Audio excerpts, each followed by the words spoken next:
Hello दोस्तों, नमस्कार। इस वीडियो में हम लोग त्रिकोणमिति यानी कि ट्रिग्नोमेट्री के सारे फॉर्मूले डिस्कस करने वाले हैं। इससे आपका फ़ायदा ये होगा कि आपको एक ही जगह पर सारे के सारे फॉर्मूले मिल जाएँगे। आपको अगर रिवाइज़ करना हुआ तो कभी भी आकर आप इस वीडियो को देखिए, आपका प्रॉपर रिवीज़न हो जाएगा। और इसके बाद जब हम नया प्रैक्टिस सेशन लाएँगे या आगे के जितने भी हमारे मॉक टेस्ट के फॉर्म में या क्वेश्चंस डिस्कस करेंगे, तो ट्रिग्नोमेट्री से रिलेटेड अगर मैं कोई भी चीज़ आपको बताऊँगा तो आपको परेशानी नहीं होगी समझने में। तो एक तो फ़ायदा इसका ये है और एक अनाउंसमेंट आगे से हर कुछ दिन में जैसे हर 2-3 दिन में मैं किसी एक चैप्टर का सपोज़ करिए कि अगला लेक्चर हमारा परसेंटेज का होगा और परसेंटेज के जितने भी इम्पोर्टेंट कॉन्सेप्ट्स हो सकते हैं जो आपको जानने चाहिए, जो आपके एग्ज़ाम के पॉइंट ऑफ व्यू से बहुत ज़्यादा इम्पोर्टेंट हैं, तो उन सारे कॉन्सेप्ट्स को कम टाइम में एक ही वीडियो में हम लोग डिस्कस कर लेंगे। मेन पर्पस आपका टाइम बहुत ज़्यादा बर्बाद ना हो और एग्ज़ाम में कम टाइम में आप चीज़ें कर लें। तो ये हमारा मेन पर्पस है ऐसे वीडियोज़ को लाने का। तो मेक श्योर आप वीडियोज़ को लास्ट तक देखेंगे, आगे आने वाले जितने भी वीडियोज़ हैं आप उनको फ़ॉलो करेंगे। तो शुरू करते हैं। देखिए सबसे पहले साइन थीटा इक्वल टू यहाँ पर लिखा है कि अपोजिट साइड अपॉन हाइपोटेनस।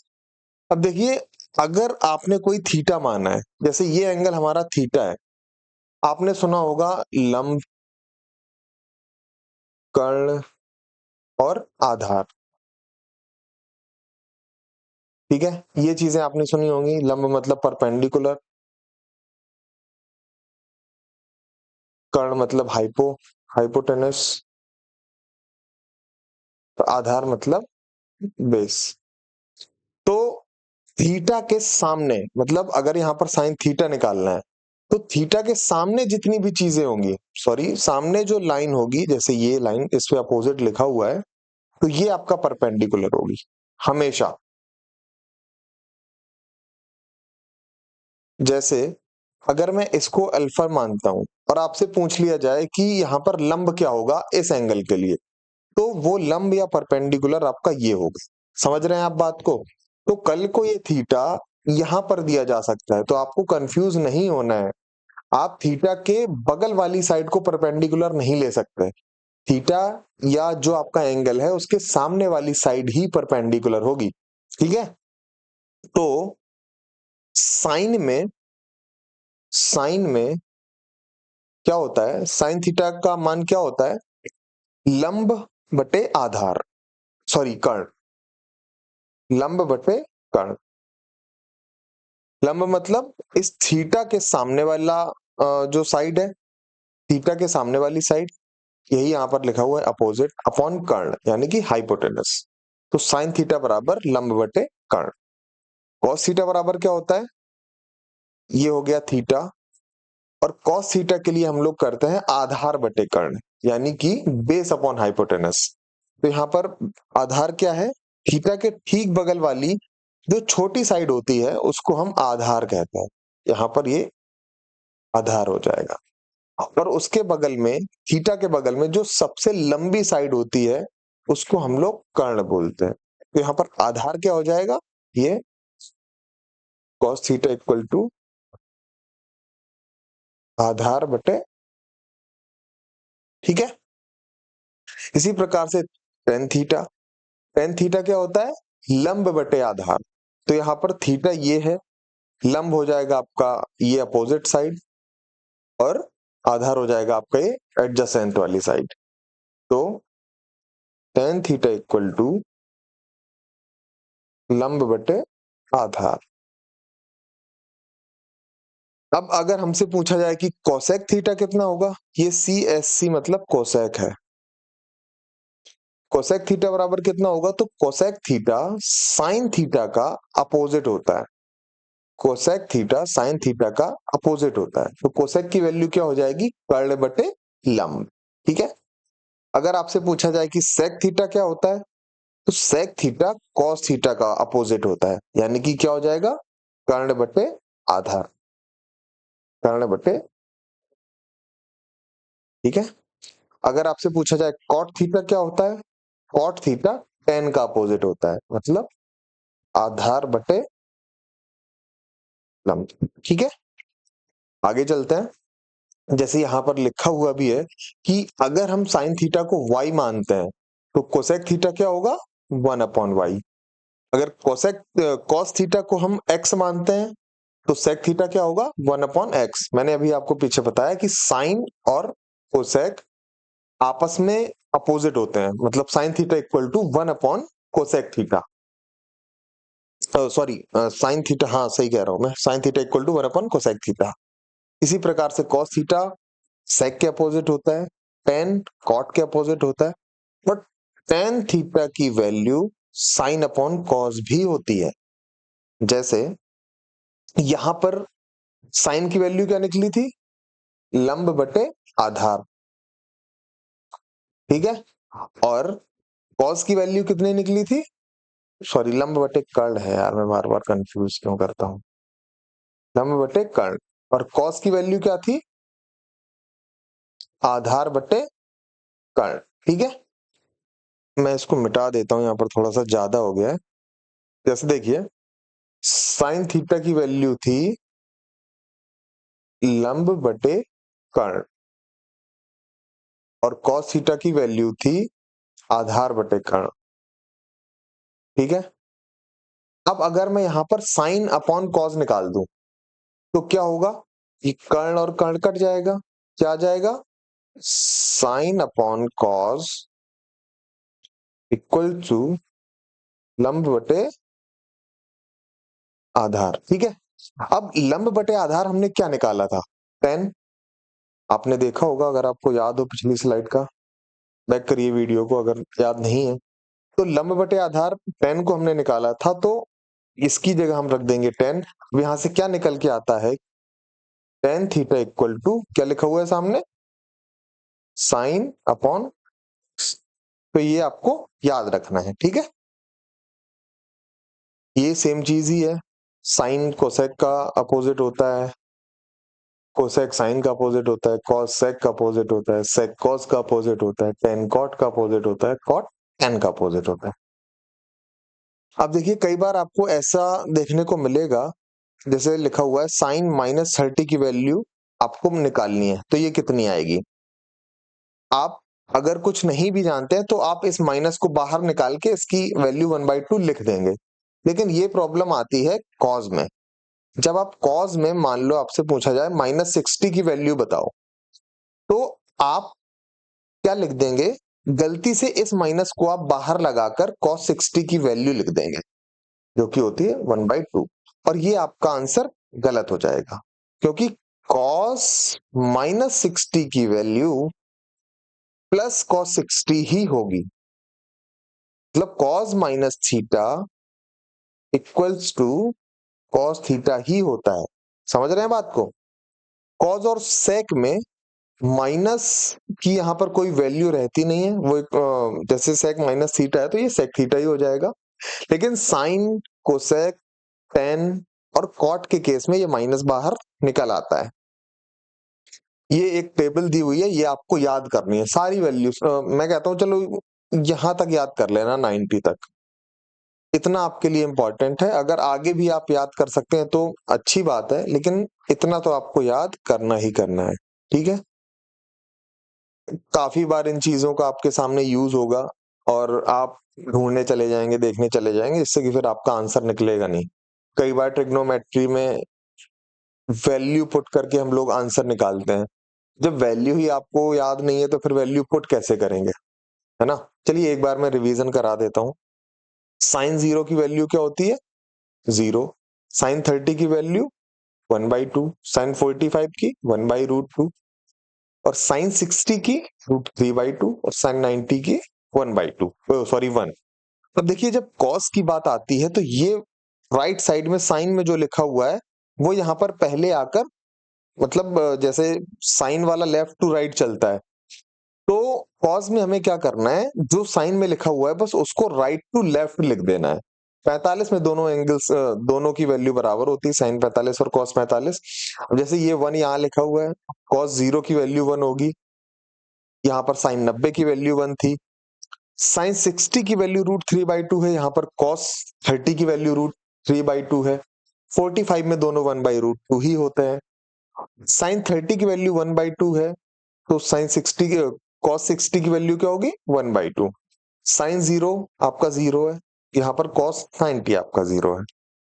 अब tan के लिए हम लोग क्या करते हैं, tan की वैल्यू क्या होती है, अभी आपको बताया था, साइन अपॉन कॉस। अगर आप कभी भूल जाएं तो इस तरीके से आप निकाल सकते हैं tan की वैल्यू साइन अपॉन कॉस करके। तो यहाँ पर ये tan 0 की वैल्यू 0 आ जाएगी, tan 30 की वैल्यू 1/√3 आ जाएगी। अब जैसे 1/2 से आप √3/2 को डिवाइड मारेंगे तो ये दो दो कट जाएगा, ये 1/√3 आ जाएगा। इसी प्रकार से यहाँ पर साइन 45 1/√2, कॉस 45 1/√2।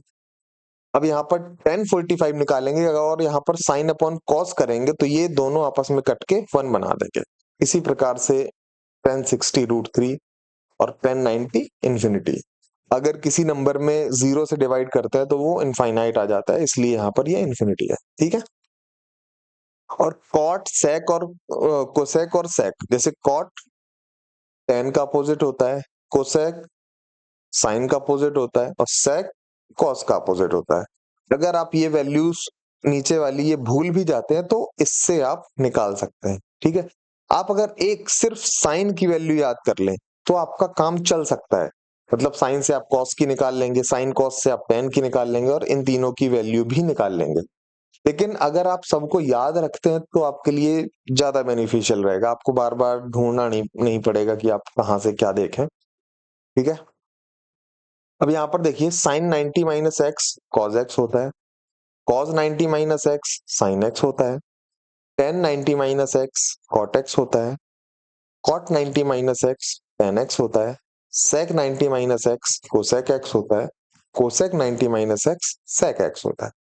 मतलब आप देखिए यहाँ पर अगर थीटा 90 डिग्री है, ठीक है, तो साइन कॉज में और कॉज साइन में चेंज होगा, ठीक है,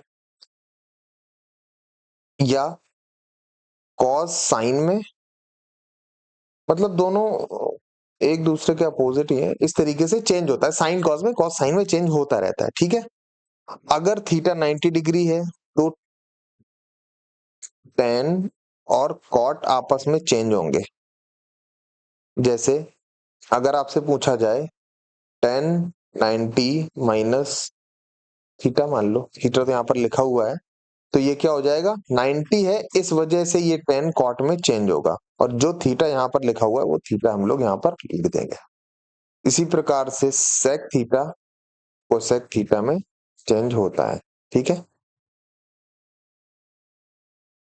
अच्छा, यहाँ पर मैं थोड़ा सा और डिटेल में आपको बताना चाहता हूँ, आप यहाँ पर इसका स्क्रीनशॉट ले लीजिए। देखिए एक मैं आपके लिए ये बनाता हूँ, हाँ। अब देखिए यहाँ पर ये इतना जो पार्ट है ये 0 से 90 डिग्री, अगर हम एंगल यहां से अपना शुरू करते हैं तो ये 0 से 90 डिग्री, ये 90 से 180 डिग्री। आपको पता है ना कि एक स्ट्रेट लाइन में टोटल एंगल 180 बनता है, और ये 90 ऑलरेडी बन चुका है, तो ये कितना हो जाएगा 90 टू 180, और ये कितना होगा 180 से 270, और ये 270 से 360, या यहाँ पर फिर 0 भी आ सकता है, मतलब 0 से अगर नीचे जाते हैं, ठीक है। तो देखिए यहां पर मैं लिख रहा हूं ऑल पॉजिटिव, इसका मैं अभी आपको मतलब बताऊंगा क्या होता है। यहां पर सॉरी, यहां पर साइन पॉजिटिव, ठीक है, यहां पर टेन पॉजिटिव, यहां पर कॉज पॉजिटिव, ये ऑल पॉजिटिव आपका है ही। अब इसका मतलब क्या है, पहले तो आपको एक चीज ये याद रखनी है कि 90 और 270 में, अगर 90 और 270 एंगल आपको दिख जाता है तो साइन और कॉस आपस में चेंज होंगे।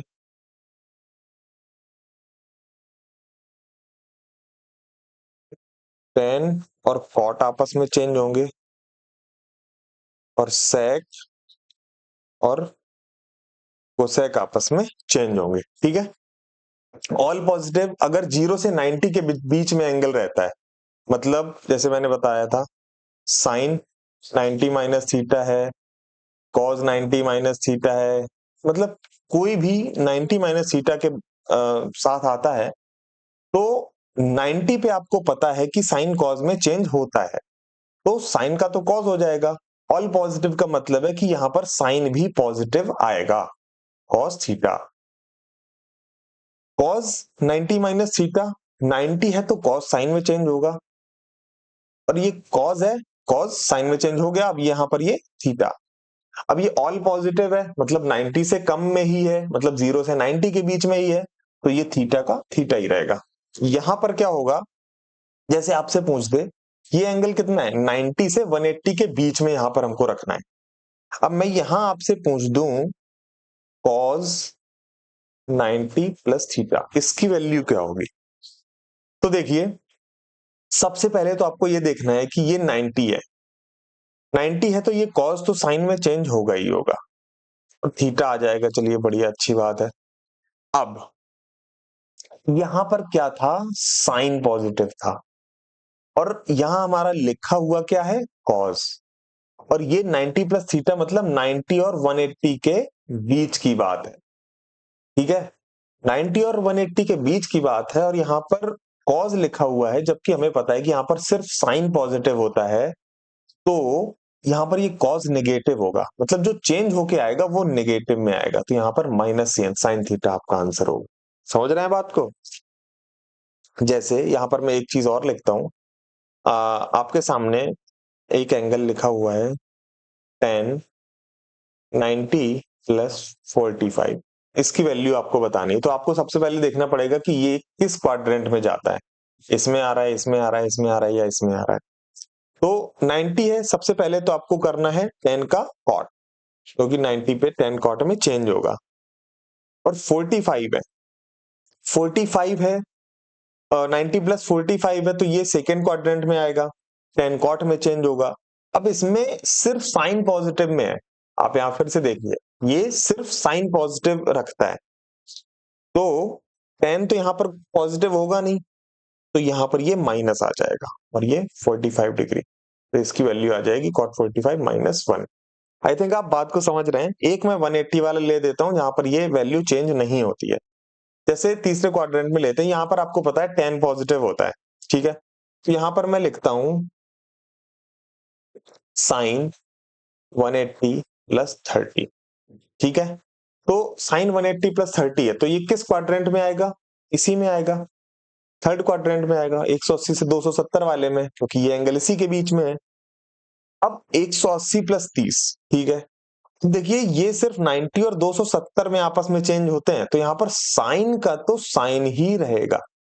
ठीक है, तो यहां पर 10 पॉजिटिव होता है, 10 पॉजिटिव का मतलब है कि साइन नेगेटिव में आएगा, तो साइन के पहले माइनस का निशान, और एंगल 30 है तो 30 माइनस साइन 30 मतलब माइनस 1/2। ठीक है, आप बात समझ गए होंगे। एक चीज मैं आपको और बता देता हूं, यहां पर साइन पहले क्वाड्रेंट में आपका साइन पॉजिटिव है, इसका मतलब है कि कोसेक भी पॉजिटिव होगा। ठीक है, यहां पर आपका 10 पॉजिटिव है तो कॉट भी पॉजिटिव होगा, यहां पर आपका कॉस पॉजिटिव है तो सेक भी आपका पॉजिटिव होगा, यहां पर तो सभी पॉजिटिव है। ठीक है, तो अगर यहां पर आपको सारी चीजें समझ में आ गई हैं तो हम लोग आगे बढ़ते हैं। अगर आपको समझ में नहीं आता है तो फिर एक बार मुझसे पूछिएगा, मैं इसको थोड़ा और डिटेल में आपको बता दूंगा। पाइथागोरियन आइडेंटिटीज आपने पढ़ा होगा कि sine square theta plus cos square theta equal to 1 होता है। इसको मैं थोड़ा सा और एक्सटेंड करके लिखता हूँ, आपको ज्यादा आसानी रहे, सहूलियत रहे। जैसे sine square theta plus cos square theta equals to 1 है, तो साइन स्क्वायर थीटा की value 1 minus cos square theta भी हो सकती है, ये भी आपको याद करना है। अगर मैं सिर्फ कॉस स्क्वायर थीटा की वैल्यू निकालूं तो 1 माइनस साइन स्क्वायर थीटा आ जाएगी, ये भी आपको नोट करके रखना है। ठीक है, दूसरी आइडेंटिटी है आपकी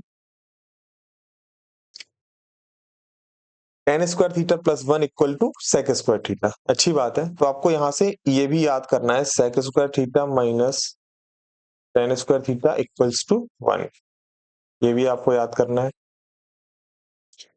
और sec square theta minus 1 equals to tan square theta, ये भी आपको याद करना है।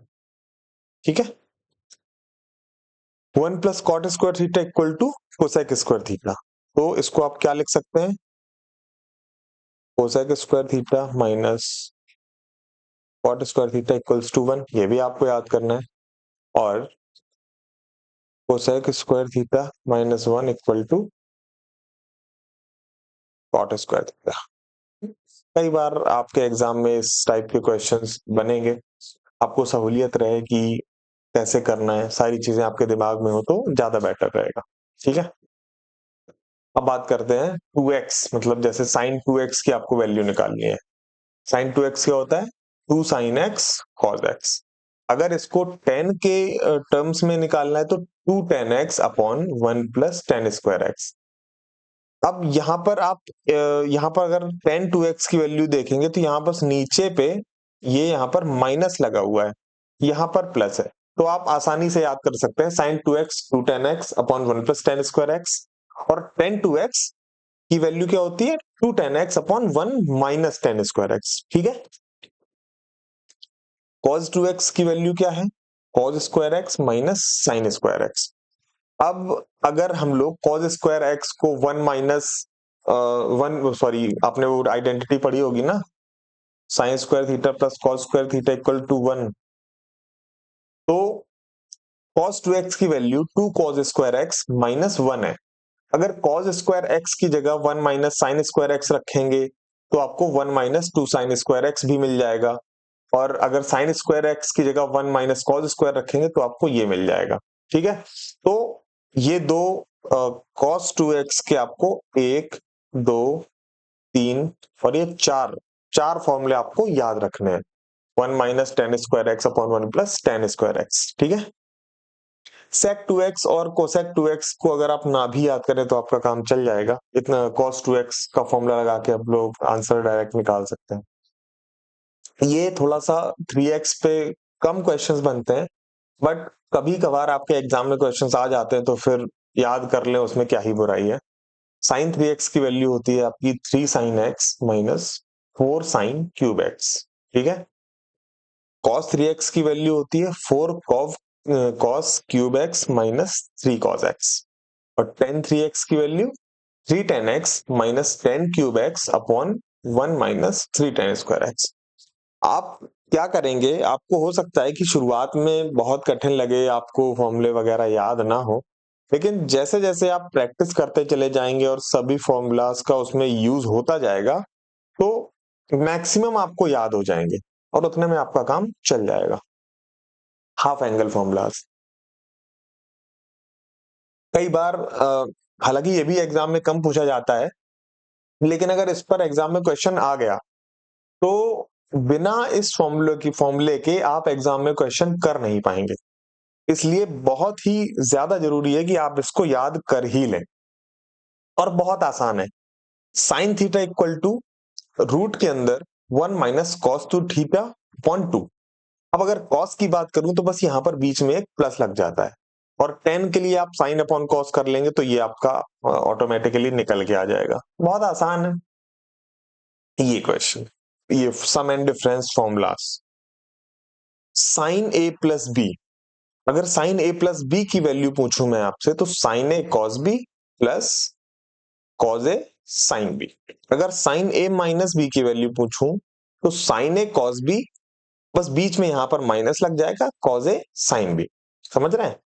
ये प्लस ऊपर वाले में है तो ये ऊपर वाले के लिए ही है, ये माइनस तो ये नीचे वाले के लिए यहां पर माइनस। ठीक है, कंफ्यूज नहीं होना है। साइन में अगर प्लस बीच में लगाकर दे दिया तो यहां पर भी प्लस आएगा। कॉज में अपोजिट है, अगर कॉज ए प्लस बी आपसे पूछा है तो कॉज ए कॉज बी, और प्लस पूछा है तो यहाँ माइनस लग के साइन ए साइन बी आ जाएगा।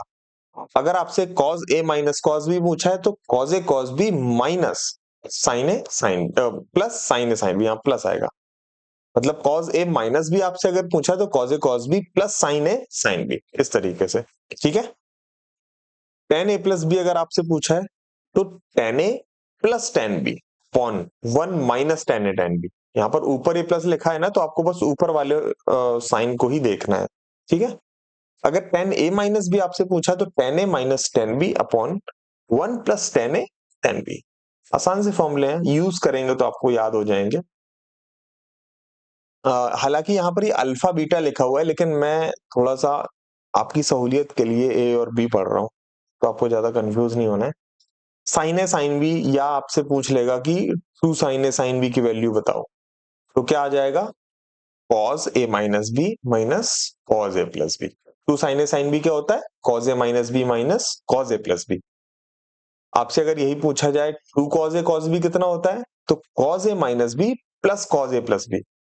देख रहे हैं यहाँ पर साइन वाले में ये माइनस था, और कॉस वाले में अगर पूछा जाए तो ये यहाँ पर प्लस है, बाकी सारी चीजें सेम है। ठीक है, two sine A cos B, तो ये क्या होगा? Sine A plus B plus sine A minus B. और यही आपसे अगर पूछा जाए two cos A cos B, तो sine A plus B minus sine A minus B. दो तीन बार आप रिवीजन करेंगे, कुछ हद तक आपको फॉर्मूले याद हो जाएंगे। बाकी आप ज्यादा टेंशन मत लो, मैं याद करवा दूंगा आपको आगे के प्रैक्टिस सेशंस के माध्यम से। Sum to product formula, sine A plus B, sine A plus B, तो इसका क्या आता है? Two sine A plus B upon two into cos A minus B upon. ठीक है, साइन ए प्लस बी क्या होता है? Sine A plus sine B क्या होता है? Two sine A plus B upon two into cos A minus B upon two. ठीक है, sine A minus B two cos A plus B upon two into sine A minus B upon two. ठीक है, cos A plus cos B, two cos A plus B upon two into cos A minus B upon two. Cos A minus B, इसके लिए minus बाहर लग जाता है, ये आपको याद रखना है। कॉस ए माइनस बी में minus two sine A plus B upon two into sine A minus B upon two. ठीक है, एक बार और रिवीजन करेंगे। Sine A plus sine B equal to two sine A plus B upon two into cos A minus B upon two. Sine A minus B, sine A minus sine B equal to two cos A plus B upon two into sine A minus B upon two. Cos A plus cos B, two cos A plus B upon two into cos A minus B upon two. Cos A minus cos B minus two sine A plus B upon two into sine A minus B upon. ठीक है, sine rule, हालांकि ये आपके exam के उतना relevant नहीं है, but फिर भी एक बार देख लीजिए, कभी गलती से अगर एग्जाम में क्वेश्चन आ जाता है तो आपको फायदा मिले। ये अगर एंगल अल्फा है, उसके सामने की भुजा हमने ए मान ली। ये अगर बीटा है तो उसके भुजा सामने की भुजा हमने बी मान ली।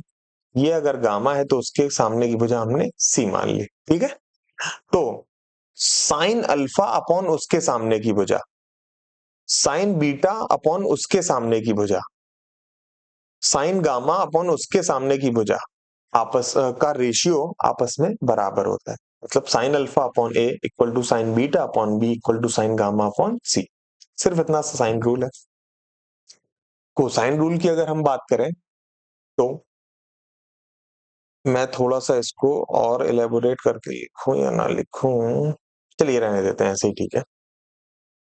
अल्फा, जैसे यहाँ पर तीन बनते हैं, क्योंकि तीन भुजाएं होती हैं तो तीन तरीके से इसको बनाया जा सकता है, तीन एंगल्स को यूज में लिया जा सकता है।